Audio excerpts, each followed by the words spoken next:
Ouça agora o Mundo Agro Podcast. Saiba tudo sobre o agro, informações, novidades e muito mais. Mundo Agro Podcast, para ouvir onde estiver.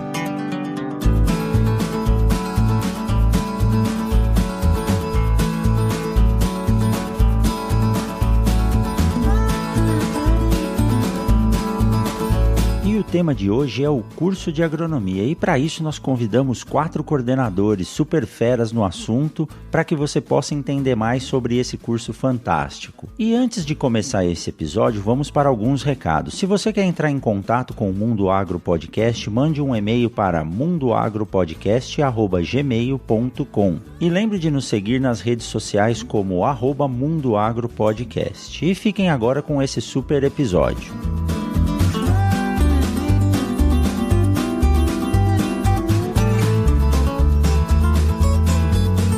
Bem-vindos ao Mundo Agro Podcast e o papo de hoje é o curso de agronomia. E estão conosco 4 professores de diferentes regiões do Brasil. Nós estamos com a professora Regiane, que é coordenadora de curso lá na FCA, na Unesp, em Botucatu, saudosa universidade onde eu estudei e me formei. A professora Camila Tomás, que é professora e coordenadora de curso no Centro Universitário La Salle de Lucas do Rio Verde, aqui no Mato Grosso. O professor Carlos César Breda, que é coordenador de curso aqui na Universidade onde eu trabalho, na UFMT, em Sinop, e o professor Fábio Souza, que ele é professor lá na Universidade Federal de Rondônia, em Rolim de Moura. Em nome do Mundo Agro Podcast, um muito obrigado a todos vocês, e eu gostaria primeiramente que vocês se apresentassem. Fale um pouco sobre vocês, sobre a sua área de atuação e o que é coordenar o curso de agronomia aqui no Brasil. Opa! Obrigada, Rogério, primeiramente pela oportunidade. É sempre bom, primeiro, conhecer pessoas, né? Eu conheci a Camila, não conheci os demais, então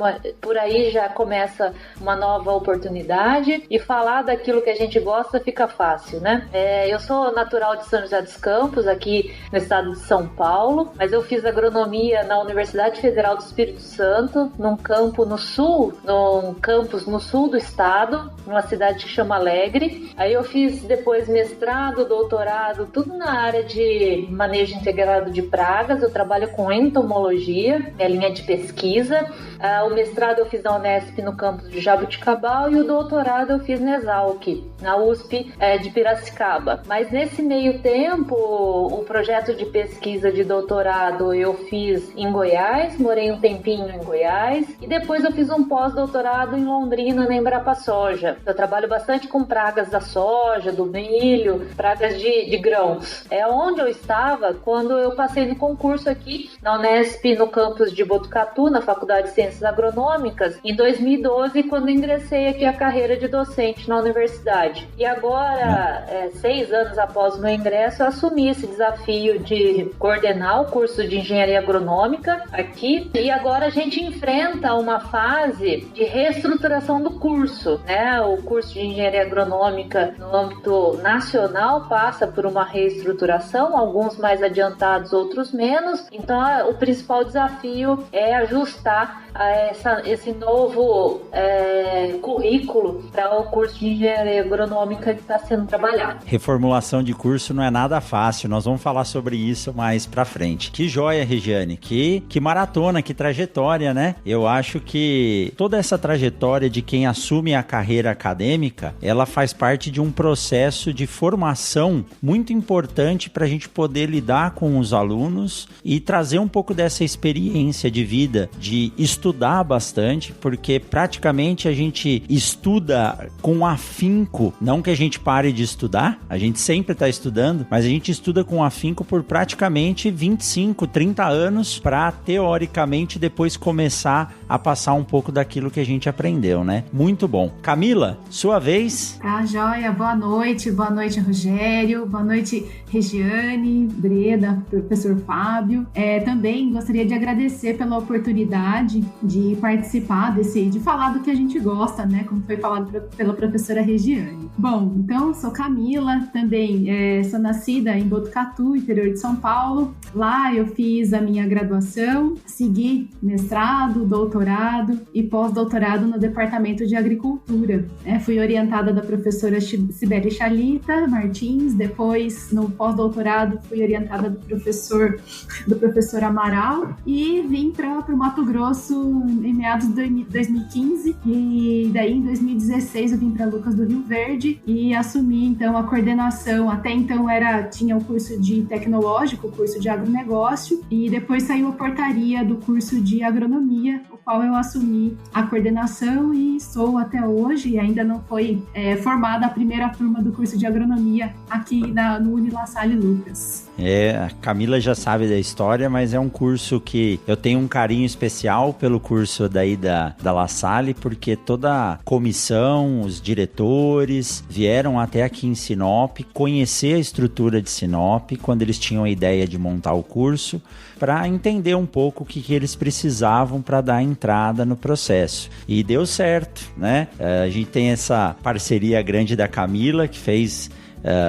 pesquisa junto comigo lá em Botucatu e hoje coordena o curso. O ano passado nós estivemos lá fazendo uma palestra na Semana Acadêmica e é um curso muito legal, uma estrutura muito bem montada. Parabéns, viu, Camila? E obrigada pela sua contribuição também lá no início, né, do projeto pedagógico do curso, que foi fundamental para que ele estivesse hoje em andamento, né, Rogério? É isso aí, nós precisamos unir forças. Então vamos lá. Professor Breda. Opa, boa noite, Rogério, boa noite, Regiane, Camila, Fábio. É um prazer falar com vocês aí todos, tá? Bom, primeiramente eu me apresentar, meu nome é Carlos Breda, eu sou coordenador aqui do curso de agronomia da UFMT Campus de Sinop. Já estou no meu terceiro mandato, então eu já fiquei 4 anos consecutivos, 2010 até 2014. E 2019 assumi novamente aí, então gostaria primeiramente de falar que nós não estamos em 4 coordenadores de curso, sim 5, né? Porque o Rogério também foi coordenador do curso de agronomia aqui, me sucedeu e depois me antecedeu, né? E também por 4 anos coordenador e por sinal um excelente coordenador do curso de agronomia. E então tem bastante propriedade para conversar conosco aí a respeito do assunto de hoje, né? Então, eu tenho a dizer só que a coordenação de curso é uma função, no meu ponto de vista, a função mais importante dentro da universidade, pelo menos na universidade que a gente vive, que a gente convive, que a gente trabalha, né? Porque a gente aqui acaba tendo uma carga bastante grande de serviços, né? De trabalho, em função do reduzido número de professores, reduzido número de técnicos e funcionários para atender os alunos, né? Mas, por outro lado, também é uma função bastante gratificante, uma função bastante que nos traz bastante aprendizado, né? E assim, as pessoas têm que fazer, né, a função só se elas gostarem mesmo, porque ela exige muito da pessoa e quem se dedica à coordenação de curso sabe muito bem que tem que trabalhar mais para os outros do que para si mesmo, né? E aí meu filho acabou de estourar uma bexiga aqui, mas tá bom, era isso aí. Legal, Breda, obrigado. Fábio Souza, nosso colega lá de Rondônia. Por favor, Fábio, se apresente. Olá, Rogério. Olá, Regiane, Camila, Breda. É um prazer estar compartilhando esse momento com vocês. Muito obrigado pelo convite, viu, Rogério? Eu sou formado aqui pela Universidade Federal de Rondônia. Fiz agronomia aqui no campus de Rolim de Moura, depois fiz mestrado e doutorado na UFGD, em Dourados, Mato Grosso do Sul, na área de agronomia. Aí permaneci lá após a minha ida para lá para o mestrado, permaneci lá de 2007 a 2014 e de 2009 até 2014, fevereiro de 2014, eu fui professor no Centro Universitário da Grande Dourados, a Unigran, no qual eu fui coordenador de um curso tecnológico também e depois do curso de agronomia. Aí em 2014, quando eu passei no concurso para Rolim de Moura, em 2017, aqui nós chamamos de chefia de departamento, momento, né, na universidade. Eu assumi a chefia do Departamento de Agronomia de 2017 até 2019. Então essa é a minha relação com a coordenação de curso. É isso aí, todos com muita experiência, né? Realmente, como o Breda falou, ser coordenador de curso, eu acredito que todos os professores um dia têm que ser, mas é uma função importantíssima dentro do curso, porque a graduação, ela dá base para toda outra estrutura que a universidade possui, seja pós-graduação e assim por diante, e você tem que se dedicar mesmo a 75% da sua carga horária na universidade vai ser dedicada à coordenação de curso. E por falar em coordenação de curso, eu agradeço o Breda nas palavras dele dizendo que eu fui um bom coordenador, mas eu peguei toda a estrutura muito bem montada depois dele trabalhar por dois mandatos consecutivos, né? E aproveitando então o ensejo de coordenador de curso, eu queria fazer uma pergunta para vocês. O que faz um coordenador de curso? O podcast ele tem que ter mais ou menos 1h30, tá? Não precisa falar 10 horas seguidas o que faz um coordenador.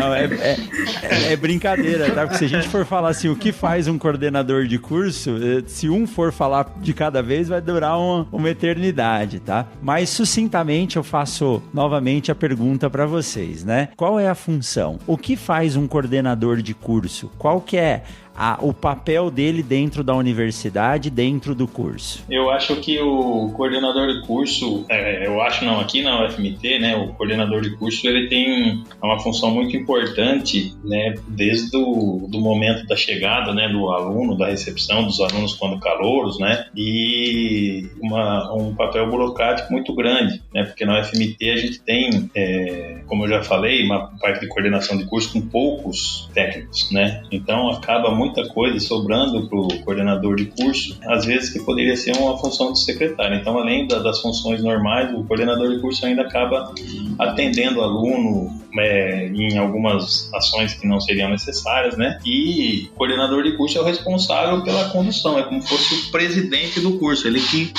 coordena todas as ações relacionadas ao curso, desde as reuniões do colegiado que ele preside, que é o órgão máximo de deliberação dentro do curso. Ele também tem uma participação nas decisões do Instituto, no nosso caso, que é a congregação do nosso Instituto, então tem cadeira cativa lá para levar as demandas do curso e as representações do curso, e também votar nas outras coisas que acontecem dentro do Instituto. E o coordenador de curso também é responsável pela atualização do projeto pedagógico, pela matrícula, pela orientação dos alunos quanto ao como a gente pode falar, ao andamento dele dentro do curso, né, a sua formação de horário, grade horária, e entre outras infinitas que você falou, se a gente começar a falar aqui, né, a gente fica até amanhã falando o que um coordenador faz, fora as outras coisas extras que acabam sobrando sempre por coordenador quando não tem quem faça, né? E como você disse, né, Breda, quando nós estudamos, realmente eu fui conhecer meu coordenador de curso quando eu estava para me formar, e ele era o professor de sementes na época, que era o professor Cláudio Cavariani. Então, durante toda a graduação... Você todo dia quase. E eu não sabia que ele era o coordenador de curso, porque realmente todas as atividades que nós precisávamos, seja fazer um estágio extracurricular ou pegar alguma coisa referente à matrícula, tinha uma secretaria específica e as pessoas ali tinham autonomia para emitir esses documentos, né? Uhum. Mas cada região e cada universidade tem uma forma distinta de atuar, e nós temos aqui professores de diferentes locais do Brasil. Acredito que nem todos tenham a mesma característica aqui de Sinop. Talvez o Fábio lá tenha a mesma característica que nós, porque também é uma universidade nova, mas existem formas distintas aí de se coordenar o curso. Tô certo ou tô errado? Sim, Rogério. Eu vejo aqui em Rondônia, aqui na universidade, né? Pelo menos em alguns momentos, você é meio que um pau para toda a obra. Porque como nós não temos alguém, um secretário, por exemplo, dentro do curso, a gente não tem uma secretaria, então você faz as atividades desde gestão do curso em alguns momentos até mesmo de secretário do curso, né? Devido a não ter esse suporte técnico. Tem melhorado, mas ainda a gente vê que ainda, por exemplo, processo de licitação de compra, processo de levantamento de demanda, de preço, ainda tudo está em função do chefe de departamento, que aqui é o coordenador de curso, né? Entendi. E muitas vezes esse tempo ele seria importante para se dedicar a uma função que eu acho que é das mais nobres dentro da coordenação, junto com o núcleo docente estruturante ou outros professores, que é discutir o andamento do curso e o que a gente prevê de mudanças e de melhoria, né? Vocês veem isso também, Camila e Regiane? Não, eu dividindo um pouco da nossa experiência aqui, a gente também tem toda essa carga burocrática, administrativa para gerir, isso é parte da rotina, mas atualmente, como tudo está mudando em termos conceituais, o coordenador de curso, aqui no nosso curso de Engenharia Agronômica, ele assumiu um papel de transição sobre o que a gente está pensando em incorporar na formação do nosso engenheiro agrônomo. Por quê?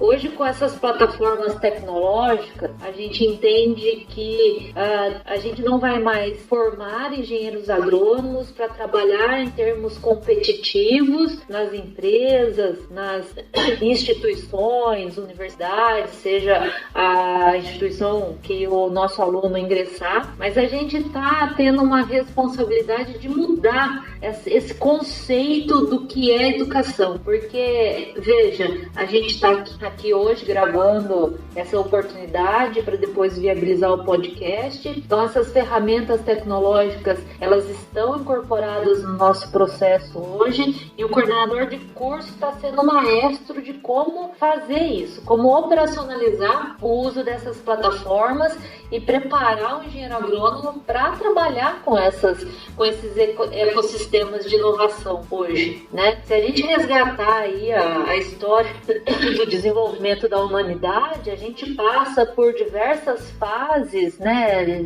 Vai lá atrás, extrativismo, a agricultura, o estabelecimento das comunidades, daí depois vai para a Revolução Industrial e agora é a era do conhecimento, da inovação, né? Nós, professores, nós não temos mais condições de sermos aqueles professores catedráticos que foram os nossos professores da última geração, né? Porque o conhecimento hoje, os teóricos dizem que o conhecimento ele se renova a cada 18 meses. Então, exatamente. A forma de estudar, de ensinar esse conhecimento, esse ecossistema de inovação, também tem que acompanhar isso. E isso, como eu disse, o maestro, ele vai ser o coordenador de curso, porque é tudo muito novo. Então, o coordenador de curso, ele vai ser aquele responsável por gerar um incômodo na sua comunidade, ou seja, nos outros professores, para que esse incômodo seja positivo e traga para a gente a adoção, a aderência de novas tecnologias, novos pensamentos, novas formas de ver esse ecossistema de inovação, para preparar melhor o engenheiro agrônomo que vai estar no mercado requerendo isso. Então, hoje a gente busca no mercado de trabalho competências que a gente tem que desenvolver no curso e ajustar isso no nosso projeto político-pedagógico. O desafio do momento que eu enxergo para a gente é como conciliar isso, como gerar esse incômodo, porque a gente tem que colocar o professor para fora da zona de conforto, né? Porque aquela aula tradicional, ela não está cabendo mais no sistema. O nosso aluno, ele chega diferente, ele já tem aí um conhecimento prévio, e então a gente tem que gerir esse tempo. Exatamente. Atividades administrativas e agora essa abordagem dos ecossistemas de inovação. Sabe por quê, Regiane? Eu até conversei com o Fábio semana passada sobre isso.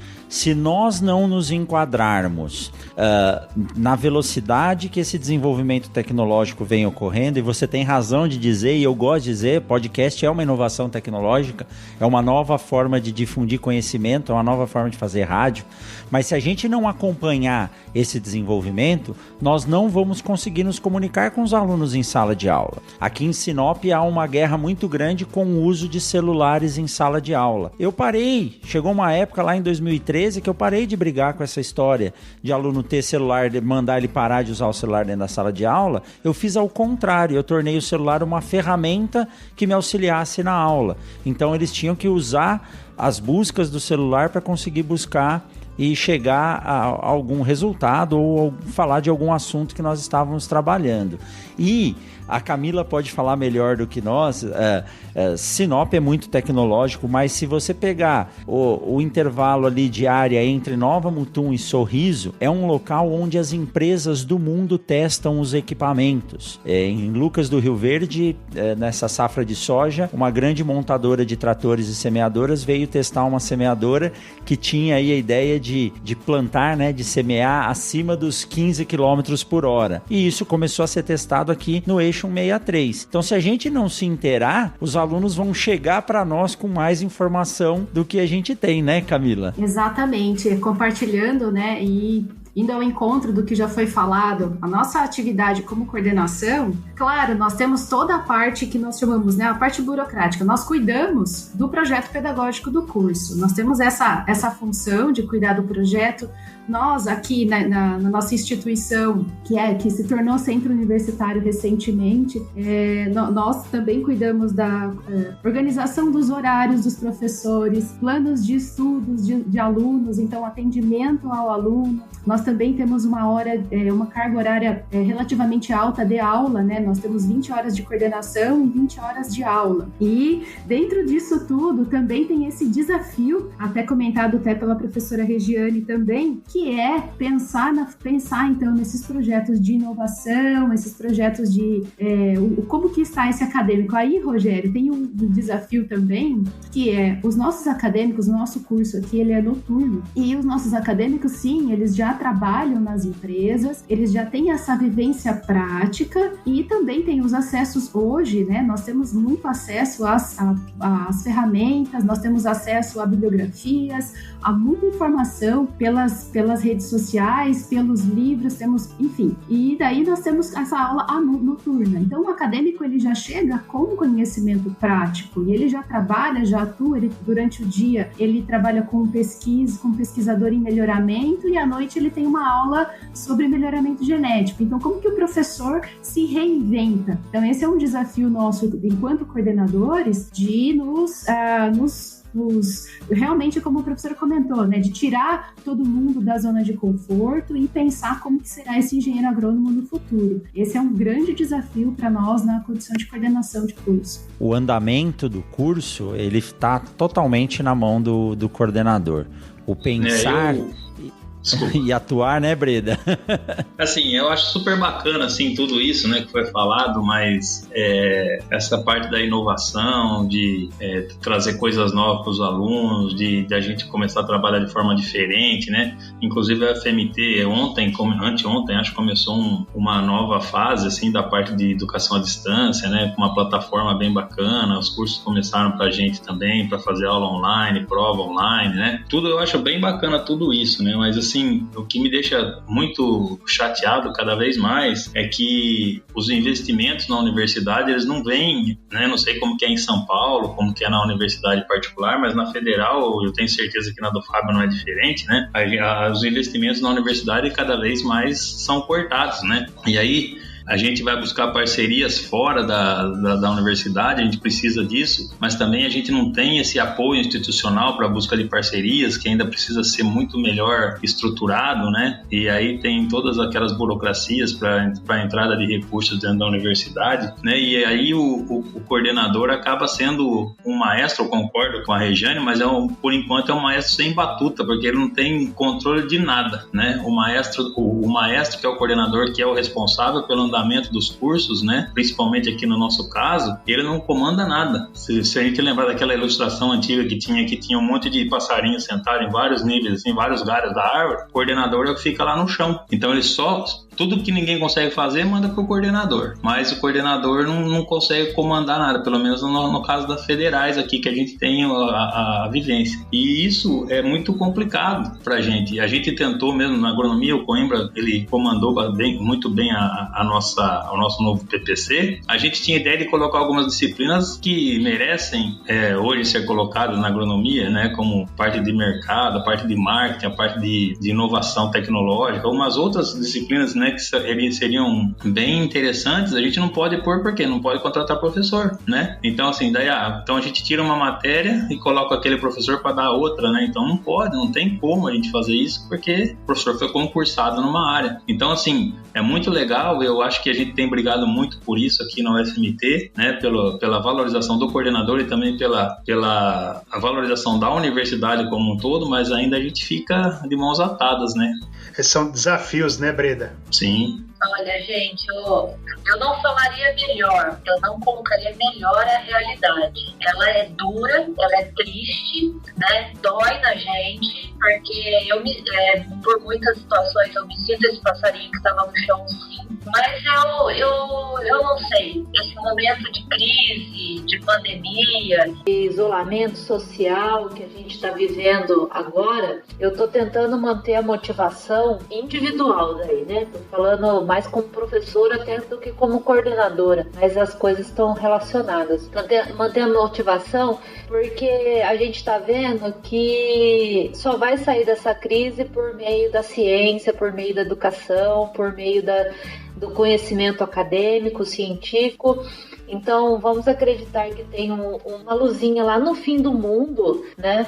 Para que a comunidade, a população peça isso que está sendo colocado, né? Que a universidade, de fato, atue na posição de vanguarda, que deve trabalhar para trazer todo esse conhecimento e a gente ter um pouco mais de estabilidade, um pouco mais de liberdade para trabalhar nesse sentido, porque eu acho que o Brasil tem um potencial de ser aí o grande centro de inovação. Poderia elencar aqui uma lista, né? Eu gostaria também de incorporar na conversa, porque dizem que esse momento de inovação que a gente vai ter que trabalhar aí a partir de agora, porque já chegou, né? A partir dos anos 2000, a gente vive nesse mundo VUCA, né? Vocês já devem ter dado aula sobre isso, que é um mundo que é volátil, incerto, complexo e ambíguo. Então, não vou aqui ficar chovendo no molhado, vocês são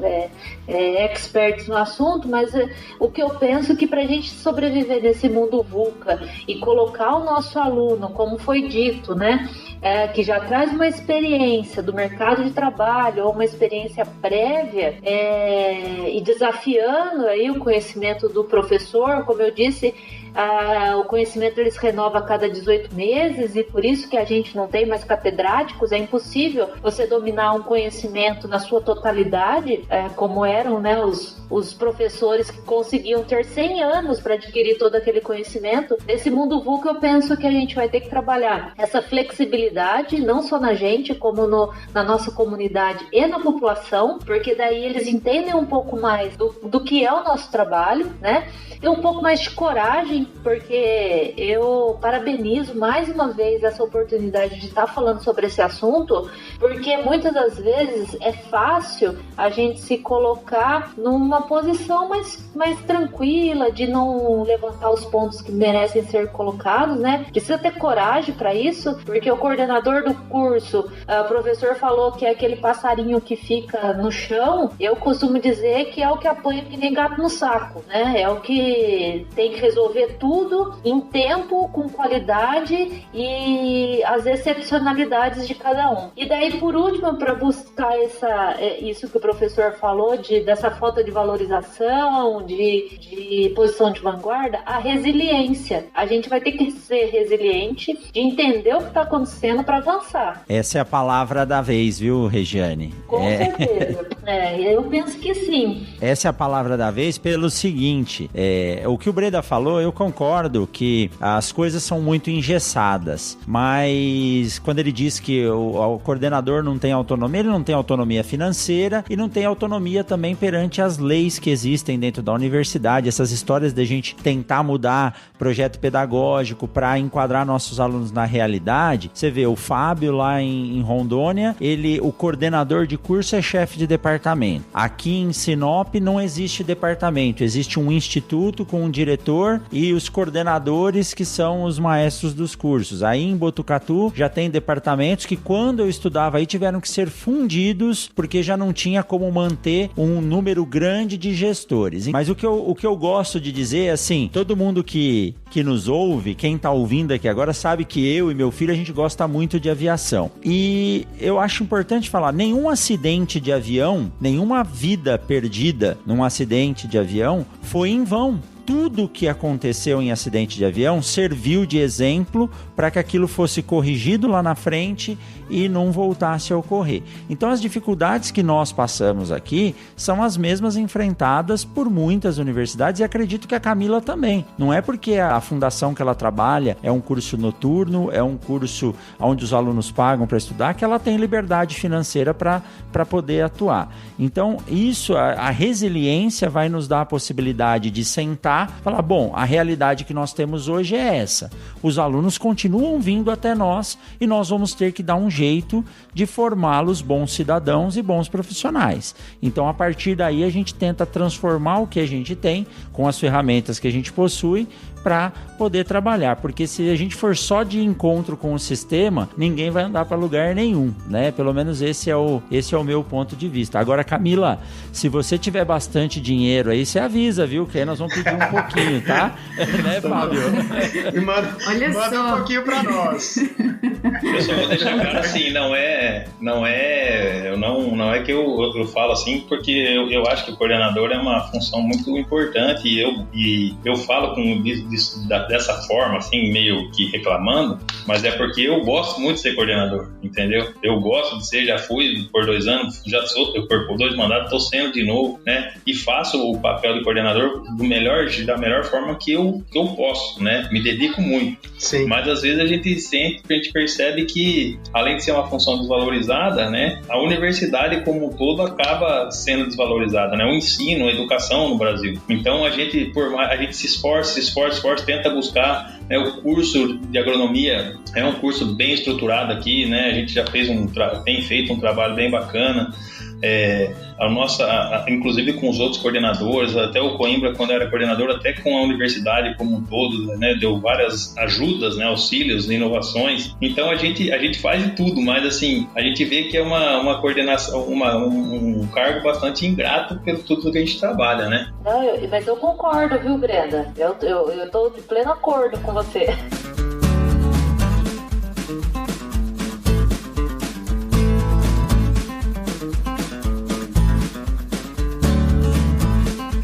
Mas aí eu volto um pouco na fala que o Rogério comentou agora há pouco, no seguinte sentido, essa é a nossa realidade. Concordo com tudo que o Breda falou. Parece que eu tô lá em Sinop, ou parece que eu estive lá em Sinop no período que eu fui chefe de departamento. Mas eu vejo assim, ó, aí vem para o que o Rogério comentou. E como que nós vamos fazer com isso hoje? Qual que é o nosso desafio hoje? A realidade a gente já sabe, a gente precisa se reinventar. Acho que a Regiane falou no começo de uma das falas dela ali, ela comentou com relação àquele professor catedrático, né, que nós tivemos lá atrás, que ele vai ter que sofrer um processo de transformação, vamos dizer assim, porque a gente vai ter que se reinventar. E o que se reinventar inclui? Inclui, por exemplo, usar o podcast como um mecanismo de auxílio complementar numa disciplina. A gente tem inúmeros podcasts aqui tratando assuntos técnicos e com certa profundidade, que às vezes, dependendo da situação, o professor não conseguiria abordar aquilo dentro da sala de aula, né? Essa febre que tá de lives no Brasil, as né? lives, exatamente. semana passada nós tivemos uma com o Rogério ele deu uma aula numa live, e eu vejo assim, e eu vejo os alunos comentando, não, professor, tem que continuar, eu acho que é legal. Lógico, não está incluso num projeto pedagógico, mas talvez repensar isso, como é que a gente poderia pegar essas tecnologias e inseri-las no processo de formação desse aluno, né? E eu sempre vejo assim, complementação, né, Fábio? Com certeza, eu sempre vejo assim, a gente tem que promover essa transformação. E o Rogério comentou, às vezes, o celular lá, eu também tinha a mesma coisa, que celular na sala. Aí eu falei assim, e o que o aluno está fazendo com o celular, na verdade? Às vezes ele está te testando, mas quando ele te testa e vê que você está com conhecimento atualizado, ele começa a fazer o uso do celular para discutir o assunto, que é importante também. Exatamente. Quando eu dava a prova, eu pedia para usar o celular para consultar preço do café no CPEA USP na hora da prova, né? Hoje eu não dou mais. Não, e complementando essa ideia que o Fábio está colocando, eu penso que é o seguinte, a bola da vez é o agro. O agronegócio hoje, se a gente for buscar qualquer informação econômica, mesmo nesse momento de crise sem precedente, essa coisa caótica que a gente está vivendo, ninguém sabe como agir, tá todo mundo dando o seu melhor para tentar acertar, mas a gente não sabe, a gente nunca viveu isso. Ainda assim, a gente vive uma super safra, a gente está estourando todos os números, PIB brasileiro é suportado pelo agro, e isso está nas nossas mãos, né? Então a gente vai ter que se reinventar de fato, colocar essa coragem que eu falei de enfrentar os tradicionalismos, porque senão isso que o Breda falou vai complicar ainda mais a gente, porque o agro ele é pujante, ele é o que move esse nosso país aqui. Se a gente não suportar a formação de engenheiros agrônomos, indo um pouco além, saindo um pouquinho, se o Rogério me permite, se a gente não suportar a informação de pesquisa, informação acadêmica, para suportar essa produção agrícola que a gente tem,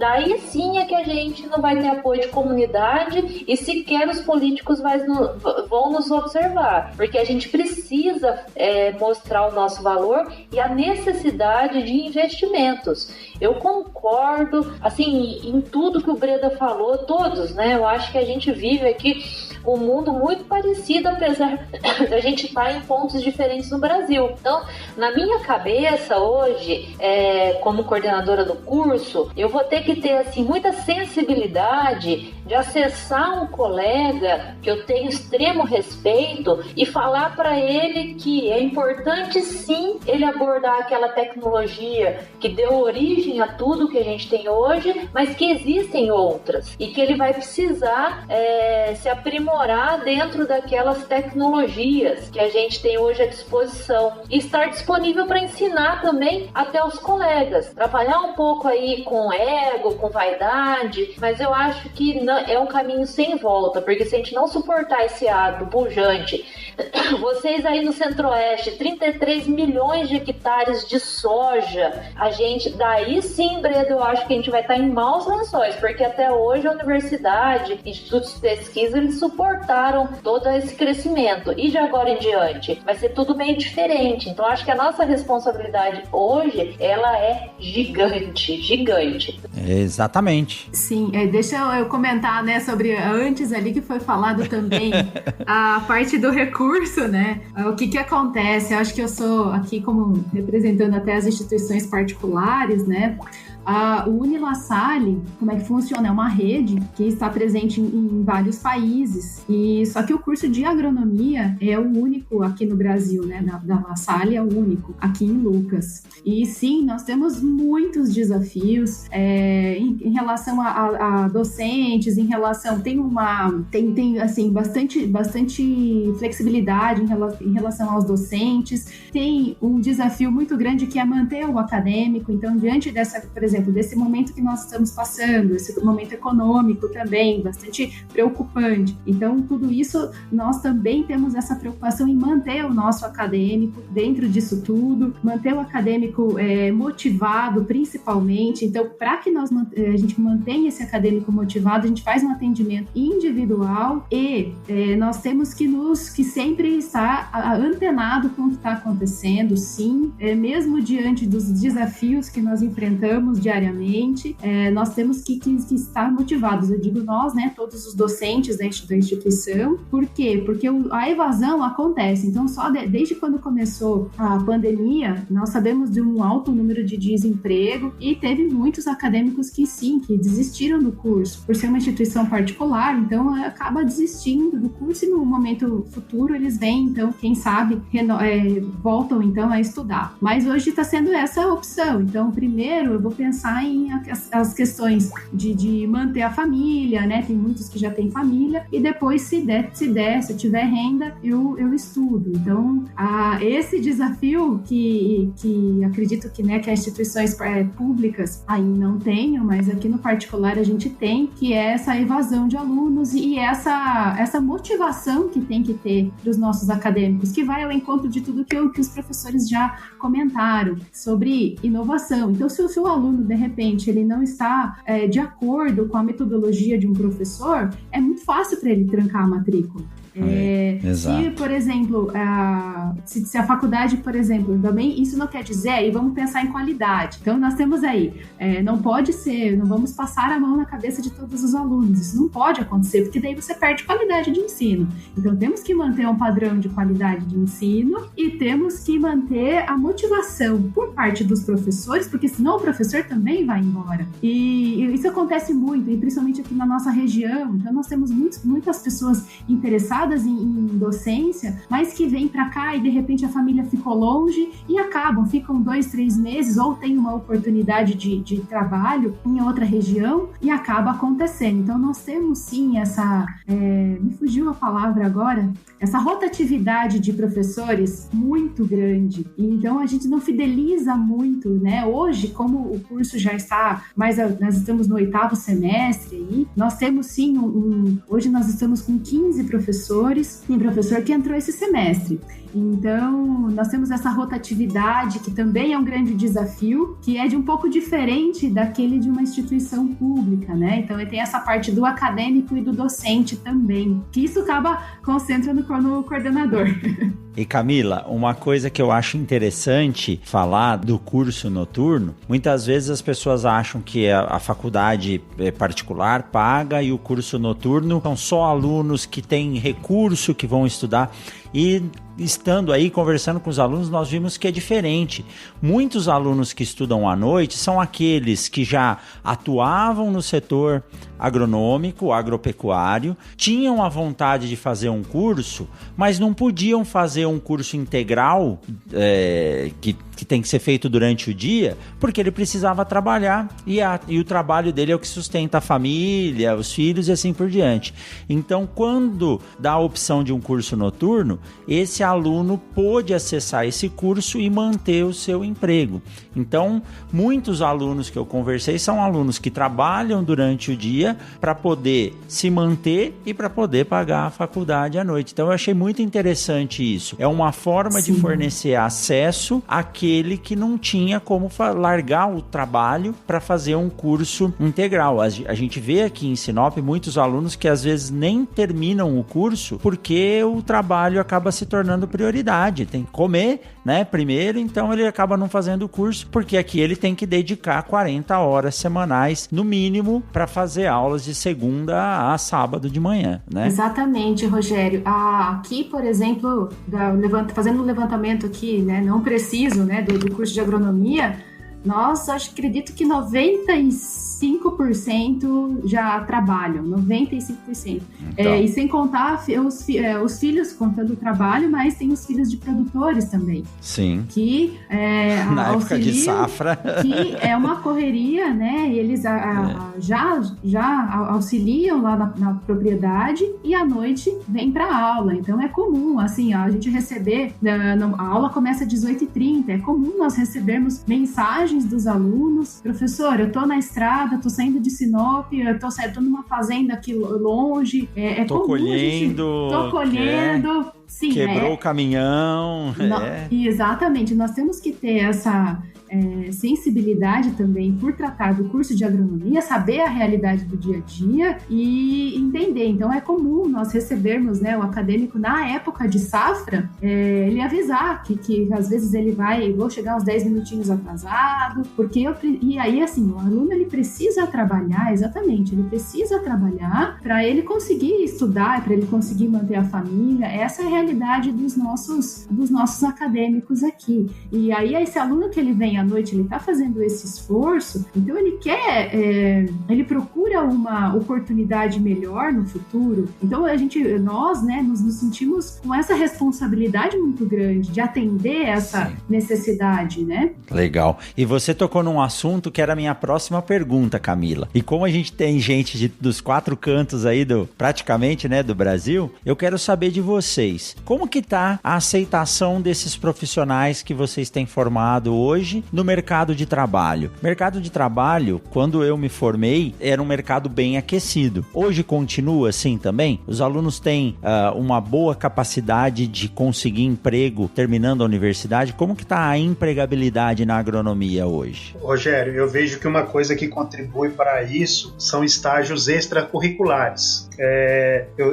Eu vejo que alguns alunos que fazem os estágios extracurriculares, aqueles de final de ano ou de meio de ano, né, do período das férias, eles conseguem se inserir no mercado mais facilmente. Se eu falasse pelas duas ou 3 últimas turmas aí de agronomia da Universidade Federal aqui, eu acredito que a inserção no mercado está em torno de uns 70%, 65%, 70%. É uma boa inserção, eles já saem já da...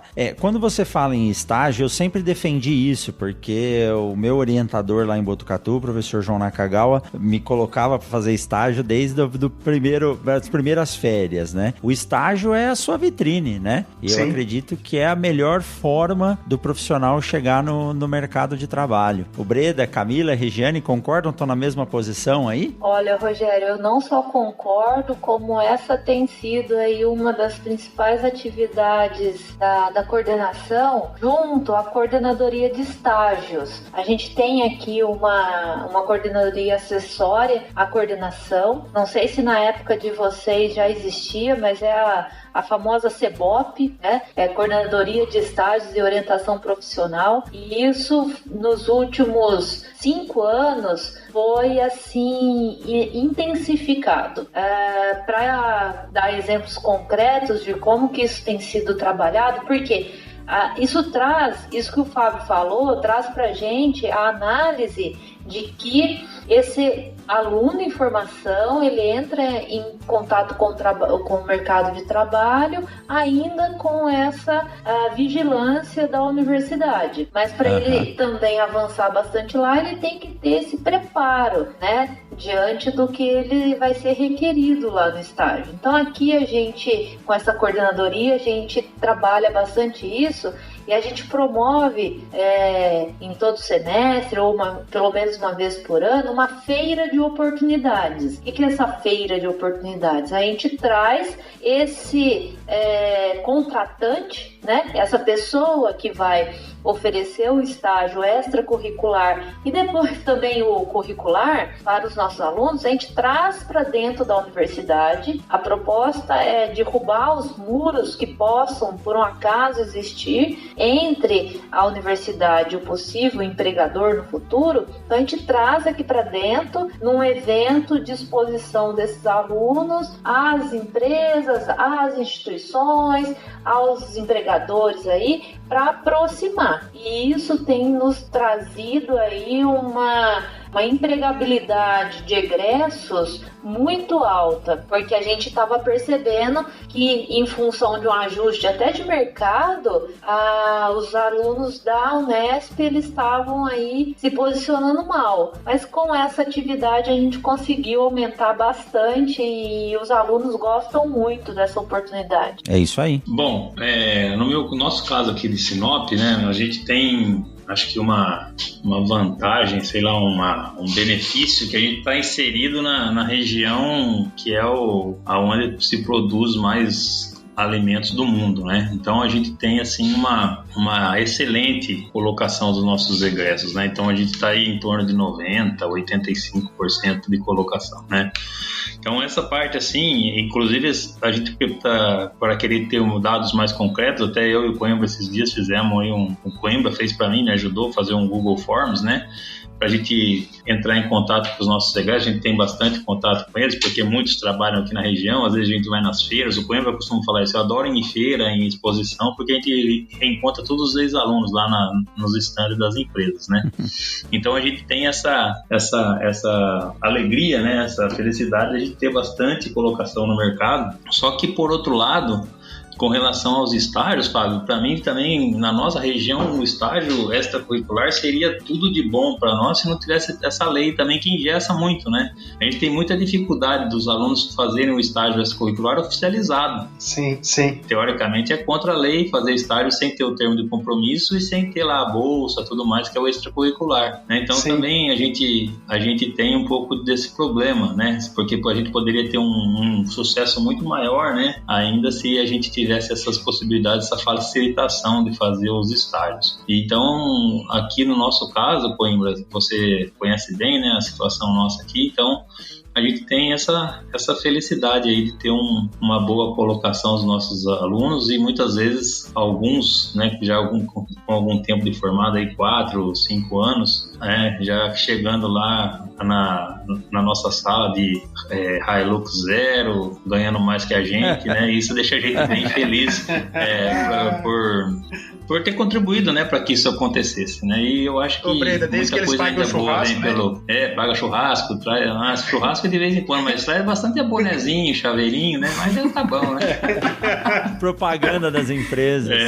E também o interessante, né, Breda, só complementando, é que muitos desses alunos que se formam e evoluem dentro dos centros de pesquisa, das empresas, acabam voltando para fazer processo seletivo para buscar novos funcionários, novos alunos para trabalhar ou fazer o estágio obrigatório dentro da empresa. Para quem está ouvindo e não conhece, quando o Breda fala da lei de estágio, o estágio extracurricular, pela lei de estágio, que eu não me lembro o número agora, mas se digitar no Google aparece. 10778 de 2010. É isso aí, por isso que eu gosto dos coordenadores, tá vendo?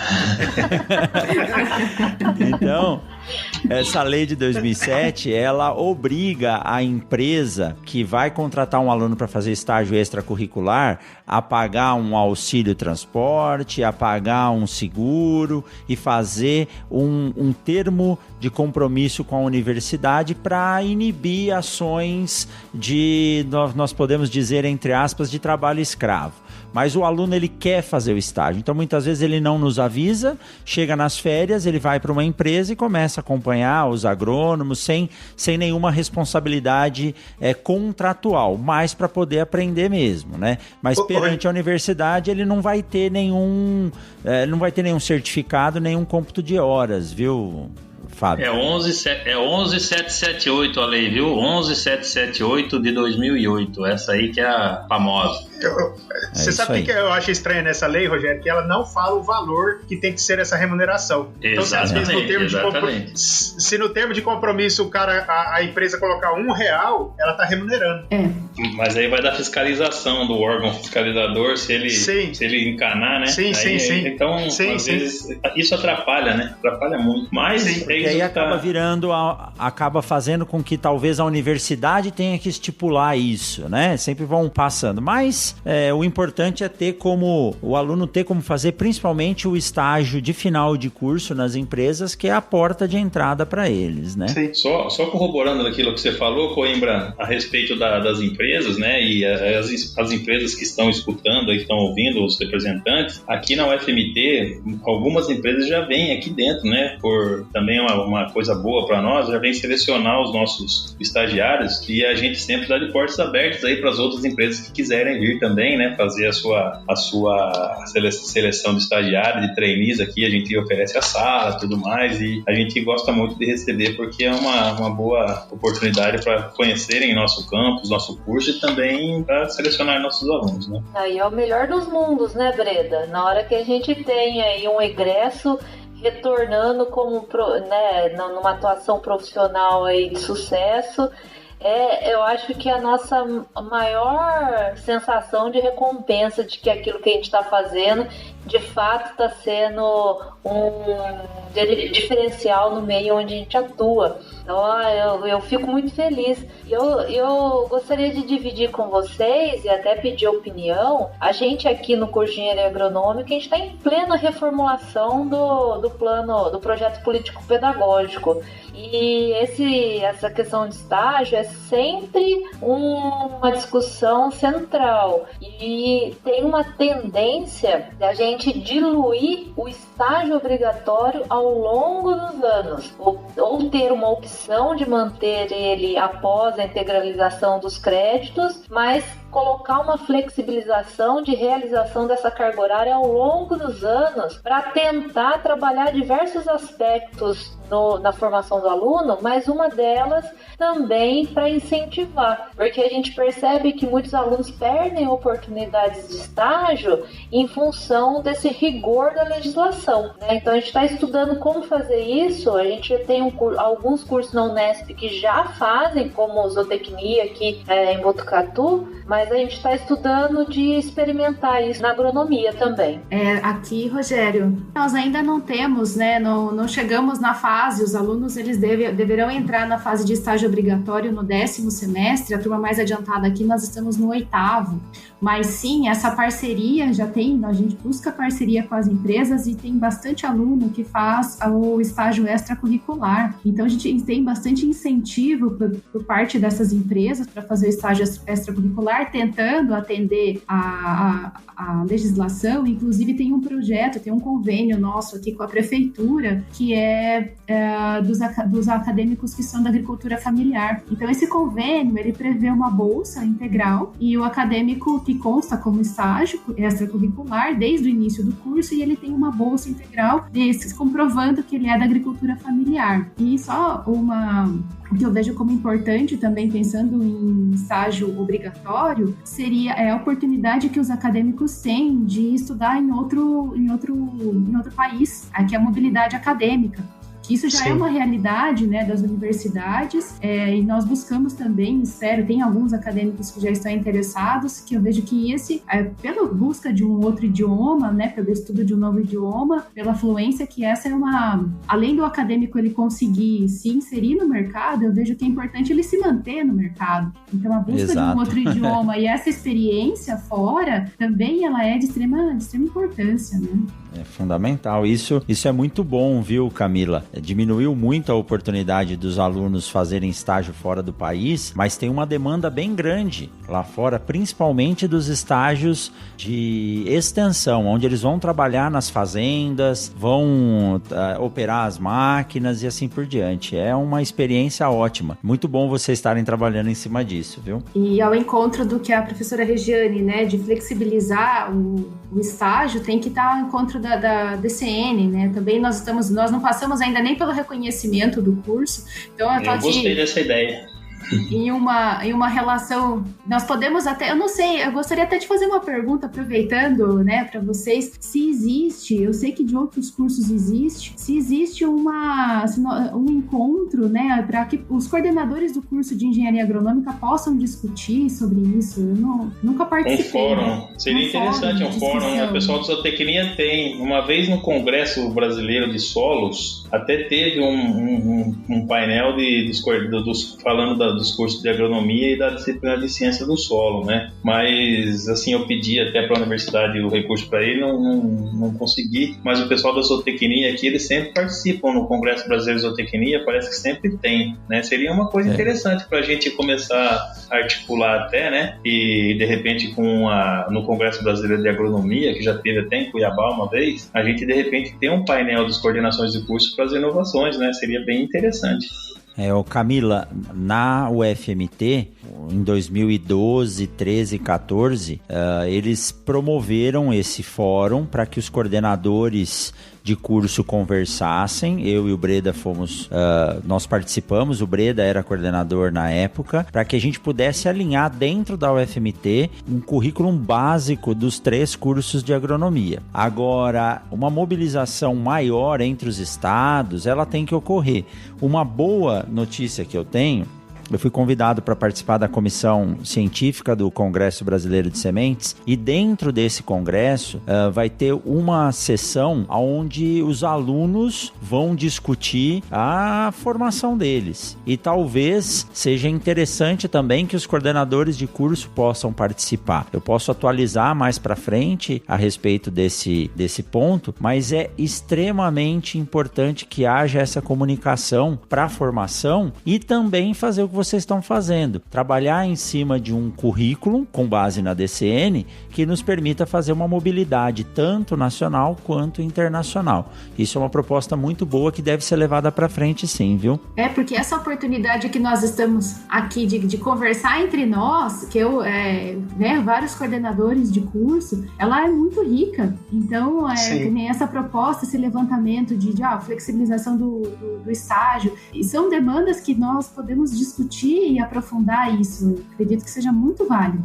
Até dentro disso, Camila, o artigo 8 da resolução de 2006 diz que o estágio curricular ele pode ser regulamentado pelo colegiado acadêmico. E no artigo 8, aqui no inciso 1, 2 e 3, ele não comenta nada com relação que obrigatoriamente ele tem que ser no final. Então é uma coisa de começar a pensar isso. Exatamente. E fica como sugestão, viu, Rogério? Aproveitando a oportunidade desse podcast, de repente você pode liderar aí a concretização de um documento que a gente possa assinar todo mundo junto e ir para frente, porque eu não sou a melhor conhecedora de regras e grupos, mas o start, o gatilho para reformulação do curso aqui na FCA e na Unesp como um todo é porque a gente tem uma normativa federal, aí tem o grupo lá da BENGE, né? Só que daí trata de grupos de engenharias, e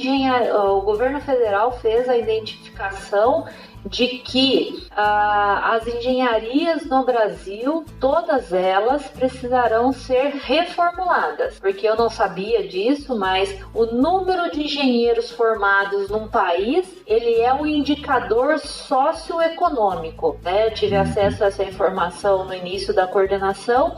E o Brasil, ele está, o nosso índice de formandos, né, de profissionais de engenharia, ele é abaixo da Venezuela, né? Não é só na educação que a gente está abaixo da Venezuela, nenhum demérito para a Venezuela, mas sim colocando o Brasil na posição que ele ocupa. Então, a gente precisa dessa reformulação porque foi identificado pela BENGE que a gente precisa, de fato, oxigenar toda essa produção aí de formandos, de profissionais, de formação de profissionais na área de engenharia. A agronomia está lá dentro e a gente tem também aí que requerer, eu acho, a atuação do CREA, né? A gente não pode esquecer do CREA, dos órgãos, do CONFIA, todo mundo que trabalha aí no nosso órgão de classe para defender também a Câmara de Agronomia, porque a Câmara de Agronomia é aquela que você não sabe onde que está dentro dos CREAs, né? Eu não sei exatamente como que é aí no Centro-Oeste, mas aqui no estado de São Paulo a gente vê que ela não tem muito lugar, muito menos muita atuação. Então acho que a gente pode ter uma ação concreta de acionar esse pessoal e fazer uma demanda, né? Uma demanda de que isso é importante, de fato. Olha que rica a nossa conversa, né?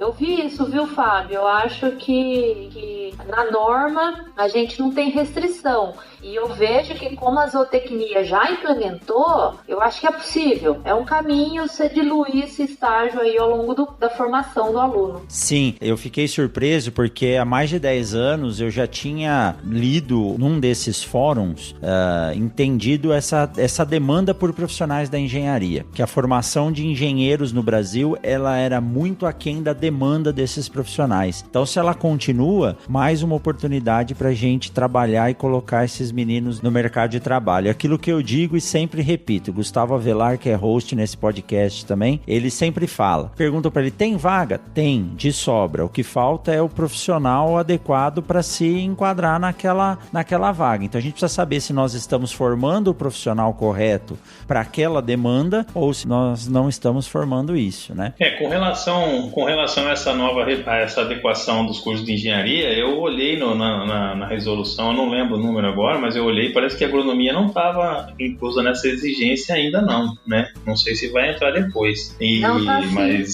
Mas eu dei uma olhada lá por cima, não cheguei a ver. Com relação a essa parte do congresso, né, que a gente falou, que eu acho bastante interessante, a gente poderia começar a fomentar um documento. Eu procurei aqui, não tem próximo congresso de agronomia programado, né? O último foi o ano passado no Rio de Janeiro. Mas a gente poderia, de repente, tentar entrar em contato com a comissão organizadora para ver quem vai ser o próximo e a gente sair um documento a partir da gente aqui, de repente, pedindo, né, um fórum dos coordenadores de curso para começar uma discussão acerca dessa adequação dos projetos pedagógicos aí da nova diretriz, né, da educação, de repente, da DCN, para que a gente possa inovar também nos nossos cursos de agronomia, para acompanhar o mercado, né? Sim, como nós temos mais de 10 mil ouvintes no Mundo Agro Podcast, com certeza vai chegar essa informação aos organizadores do Congresso de Agronomia e assim por diante. Então, quem quiser entrar em contato, pode tanto entrar em contato com o Mundo Agro Podcast, mas na descrição aí embaixo do podcast eu vou colocar o contato do professor Fábio, da professora Regiane, do professor Breda e da professora Camila, e vocês podem começar a partir disso aí, esse movimento de melhoria e organização de um curso tão importante para o nosso país. E, Rogério, só complementando aí, eu vou mandar para você, e você, por gentileza, divida aí com os colegas. Saiu já o parecer homologado aqui, ó, dessa reestruturação. Eu vou mandar para vocês, e daí eu posso ter observado errado, mas daí fala disso, e daí a gente vai avançando. Eu acho que essa discussão, ela é excelente. Perfeito. Não, e assim, eu falei lá do VUCA, e que a gente tem que ter coragem. Eu acho que a gente tem que ter coragem de falar, porque se a gente não falar, tá tudo bom, né? Então, acho que é legal. Eu olhei aqui, gente, confirmando, ó, nas habilitações e área dos cursos de engenharia consta agronomia sim. Então, tá pra nós aí. É isso aí. Então, mudanças vêm por aí, mudanças sempre são pro bem, desde que bem encabeçadas. Pessoal, eu sei que o papo tá bom, podemos deixar um convite para um próximo podcast para seguir nesse assunto. Eu sei que é árduo o trabalho do coordenador, mas tá aí, ó. Olha só o que surgiu desse bate-papo. Tenho a certeza de que essa conversa é muito produtiva e vai trazer resultados muito produtivos. Esse bate-papo, ele pode seguir além desse podcast. Quem estiver ouvindo o podcast, for coordenador de curso, quiser entrar em contato com essas feras aí, basta clicar aí na descrição do podcast, acessar o contato deles ou mandar um e-mail para o Mundo Agro Podcast, que é mundoagropodcast@gmail.com. Muito obrigado pela participação de vocês, espero que vocês tenham sucesso aí nessa carreira momentânea, mas assídua e intensa de coordenador de curso, e quero que vocês deixem aí as considerações finais de cada um para quem está ouvindo a gente agora. Rogério, na verdade eu gostaria de agradecer ao Breda, a Camila, a Regiane e a você em especial pelo convite, né? Por eles terem compartilhado essa experiência deles conosco. Para mim, como eu te falei já de antemão lá, no dia que você fez o convite, eu me sinto honrado em poder participar, em discutir, e eu acho que daqui surgirão propostas, surgiram já ideias. Eu acho que por uma próxima reformulação do PPC, do curso de agronomia aqui da Universidade Federal de Rondônia, a gente já vai talvez tentar alinhar algumas desses comentários que foram mencionados hoje aqui. Então, eu agradeço, um abraço a todos, um abraço aos ouvintes também que depois estarão ouvindo esse podcast, viu? Obrigado, Rogério. Obrigado, Fábio.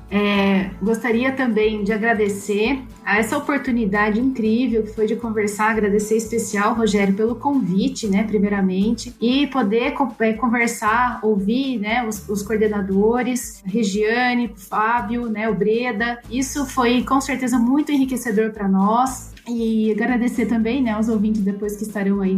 Nós estamos em contato, quiserem, né, vai deixar nosso contato para qualquer discussão que possa vir, mas eu estou muito, muito feliz por esse momento, por poder ouvi-los e por poder também deixar as nossas ideias, né, e discutir para que a gente consiga fazer um curso bacana, para a gente consiga reformular o nosso curso em conjunto. Estou muito feliz, muito obrigada. Obrigado, Camila. Rogério, eu só tenho a agradecer a todos vocês aí. A gente não se conhece pessoalmente, eu conheço só a Camila, mas obrigada, Rogério, Breda, super obrigada. Na hora que estiver aqui por Botucatu, gente, dá um toque, por favor. Vamos atualizar as informações aqui sobre a FCA, né, a Unesp. Fábio, muito obrigada aí, prazer em estar aqui nesse momento com você. E assim, além de agradecer, eu gostaria de me colocar à disposição para o que eu conseguir ajudar naquilo que vocês possam ter de demandas. Estou à disposição aqui, coloco à disposição toda a estrutura da FCA para a gente ir trocando essas informações. Eu acho muito enriquecedor e dividir isso aí com o seu público, Rogério, com o público da plataforma. Eu acho que é um momento especial. Eu me sinto muito feliz e privilegiada de poder participar. A gente que agradece. Obrigado, Regiane. Bredão? Primeiramente eu gostaria de agradecer aí pela parceria, né, nossa aí nos nossos trabalhos aqui na UFMT. Também gostaria de agradecer a oportunidade e agradecer aos colegas aí pelos grandes ensinamentos aí que a gente teve essa noite, né, nesses momentos aí de podcast. Dizer que o Mundo Agro Podcast é um ambiente muito bacana da gente estar falando isso aqui, porque cada dia tem aumentado mais, né, os ouvintes, os seguidores, né, do Mundo Agro, e é muito bacana cada vez mais as reportagens, né, as entrevistas que a gente tem visto lá, muito legal, né. Você está de parabéns aí por essa iniciativa e estamos aqui à disposição em Sinop, né, dos colegas também. Vamos amadurecer essa ideia assim do fórum dos coordenadores, né? Contem comigo aí porque eu achei muito bacana e vai surgir muito mais coisa nova por aí, com certeza, né? Quem quiser entrar em contato com a gente pode mandar um e-mail agro.sinop@gmail.com ou no Instagram também a gente tem agro.sinop, né? Obrigadão a todos, boa noite, prazerzão falar com todos aí e estou à disposição sempre. Legal, eu vou deixar, como eu disse, o contato de todos na descrição do podcast, o Instagram, e ressaltando que o Breda falou do Mundo Agro Podcast, hoje o Mundo Agro Podcast, em parceria com o Gustavo Avelar, com a Luana Belúcio, que é uma ex-aluna nossa, produtora rural, ligada ao Agro Ligadas, né? O Mundo Agro Podcast hoje é um projeto de extensão de inovação tecnológica dentro da UFMT, então essa divulgação aqui faz parte de um projeto maior que nós temos dentro da UFMT, e graças a Deus está indo muito bem. Pessoal, eu sempre desejo uma boa safra a todos, então eu vou desejar para vocês uma boa safra de alunos, que saiam bons alunos daí e que no Com futuro certeza. trabalhem para nos manter alimentados e alimentando o mundo, tá? Um forte abraço para vocês, muito obrigado e nos vemos por aí. Tchau, tchau. Tchau, tchau. Obrigada, gente. Tchau.